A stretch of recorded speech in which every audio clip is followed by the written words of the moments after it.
Salut à toutes et à tous les amis, on se retrouve pour une autre vidéo dont le thème est intitulé La profondeur appelle la profondeur. Ce thème est tiré du livre des psaumes, le chapitre 42 et le verset 8. C'est l'un des psaumes les plus préférés que j'aime, avec le psaume 23 et le psaume 139. Je lis le verset 8, il est dit « Un flot appelle un autre flot au bruit de tes ondées. Toutes tes vagues et tous tes flots passent sur moi. » Waouh! Et dans d'autres versions, le mot flot est traduit par profondeur. Une profondeur appelle une autre profondeur au bruit de tes ondées. Et toutes tes vagues, les vagues de l'esprit, les vagues d'amour, les vagues du fleuve divin, n'est-ce pas, passent sur moi. Waouh! Vous savez que devant le trône jaillit un fleuve, n'est-ce pas? Et il y a une mer de verre semblable à du cristal. Tout cela passe sur nous. C'est quand on se retrouve dans la présence de Dieu, dans le trône de Dieu. La profondeur appelle la profondeur. Si Dieu est profond, si en Dieu il y a des profondeurs, ces profondeurs doivent trouver écho en nous. Si l'homme a été créé à l'image de Dieu, a fortiori, l'homme est donc une profondeur en lui-même. Et donc, si l'homme a une profondeur en lui-même, si en l'homme il y a des profondeurs, en Dieu il y a des profondeurs.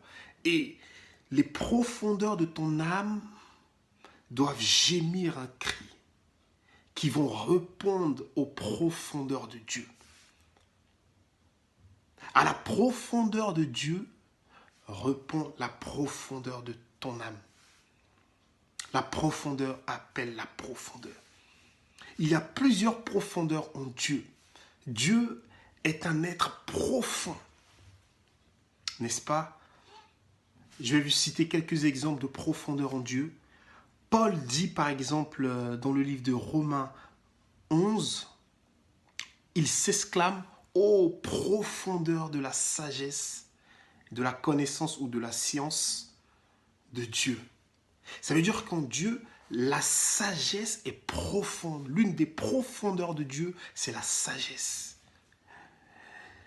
L'une des profondeurs de Dieu, c'est la connaissance ou la science. Il faut savoir que quand on parle de sagesse, évidemment, on parle de la sagesse dont Paul a parlé dans le livre des Éphésiens, la sagesse infiniment variée de Dieu. Cette sagesse même qui, dans le livre de Proverbes 9, a bâti, n'est-ce pas, l'humanité, a créé le monde. Cette sagesse qui est personnifiée aussi dans le livre de Proverbes, le chapitre 8, n'est-ce pas, où on dit la sagesse ne crie-t-elle pas, elle n'élève pas sa voix. Donc en Dieu, il y a cette profondeur qui est la sagesse. Et c'est par cette profondeur que Dieu a créé le monde, par la sagesse.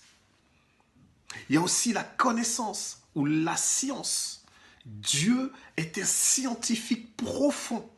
Il y a en Dieu une connaissance profonde. N'est-ce pas que dans le livre d'Habakkuk, il est dit que la connaissance de Dieu remplira la terre comme la mer remplit les profondeurs, n'est-ce pas, des eaux, comme les eaux remplissent les profondeurs de la mer. Il y a ces profondeurs en Dieu. Paul aussi nous parle d'une autre profondeur en Dieu qui se trouve dans le livre de Éphésiens, le chapitre 3. Il est dit que je prie pour que vous connaissiez la profondeur de l'amour de Dieu. Donc en Dieu, il y a cette profondeur qui est l'amour. N'est-ce pas? Et il y a plusieurs profondeurs en Dieu, mais on va s'attarder simplement sur ces quelques profondeurs que je viens de citer. Mais comment un être humain limité peut avoir accès aux profondeurs de la divinité, aux profondeurs de Dieu? Vous savez que lorsque Dieu a créé le monde, qu'est-ce qu'il a fait? Il est venu de ces profondeurs la parole. La parole est sortie des profondeurs de Dieu et la parole s'est manifestée à créer l'univers, à créer le monde, le ciel et la terre. Vous voyez, il y a cet aspect aussi en Dieu, il y a cette profondeur en Dieu qui est la parole. Il y a plusieurs profondeurs en Dieu. Et la profondeur appelle la profondeur. Voyez-vous? Mais comment pouvons-nous accéder à cette profondeur? Eh bien, Paul nous répond. On va prendre le livre de 1 Corinthiens chapitre 2. 1 Corinthiens le chapitre 2. On va lire à partir du verset 9. Mais comme il est écrit, ce sont des choses que l'œil n'a point vues, que l'oreille n'a point entendues, qui ne sont point montées au cœur de l'homme, des choses que Dieu a préparées pour ceux qui l'aiment. Dieu nous les a révélées par l'Esprit, car l'Esprit sonde tout, même les profondeurs de Dieu. Waouh! Comment accéder aux profondeurs de Dieu? Par le Saint-Esprit. Le Saint-Esprit est celui qui sonde tout. Il sonde nos cœurs et nos reins. Il sonde tout sur la terre. Vous vous souvenez du livre de la Genèse, le chapitre 1, quand il y avait les ténèbres à la surface des eaux, il est dit que l'Esprit de Dieu planait au-dessus des eaux. On peut comprendre aussi, si on a un peu de maturité spirituelle, l'Esprit de Dieu sondait les eaux, il sondait toute la terre. Quand on voit une sonde dans une terre, c'est pour connaître qu'est-ce qu'il y a dans cette terre. On envoie la sonde dans les profondeurs de la terre pour savoir par exemple s'il y a du pétrole, s'il y a de l'or, s'il y a du fer, s'il y a des pierres précieuses dans une terre.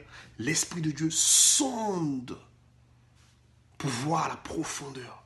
Et cet esprit, il sonde les profondeurs, les entrailles de Dieu.